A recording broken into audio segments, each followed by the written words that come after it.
torna la Fira Pallars Terra de Corder, un esdeveniment on es promociona aquest producte de proximitat i els seus beneficis, però també es posa en valor la cria i el maneig de l'animal, molt arrelat a les explotacions pallareses. Volem treballar al voltant del corder, que, com sabeu, doncs és un producte essencial a les nostres terres, està profundament lligat a la nostra cultura, a la nostra manera de ser.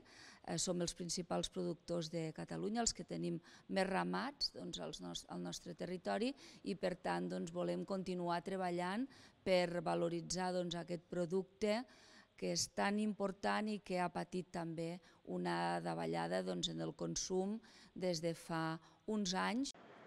Se celebrarà els dies 4 i 5 de maig a Tremp. Al llarg dels 2 dies, els visitants podran gaudir de parades de productes agroalimentaris i degustar i conèixer les elaboracions fetes al territori. Pallars Terra de Corders vol ser un espai de celebració dels productors. Inclourà una exposició de la maquinària que utilitzen, com ara els tractors i també les races autòctones de corder, sense que pugui faltar l'ovella xisqueta, l'emblemàtica de la zona. Els carnissers, com podeu entendre, participem al 100%.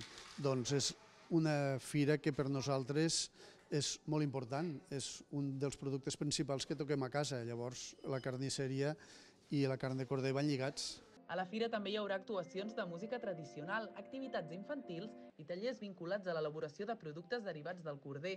Dissabte al vespre es podrà gaudir del Pallars Food Fest, una parada de gastronomia acompanyada de vins i de cerveses pallareses.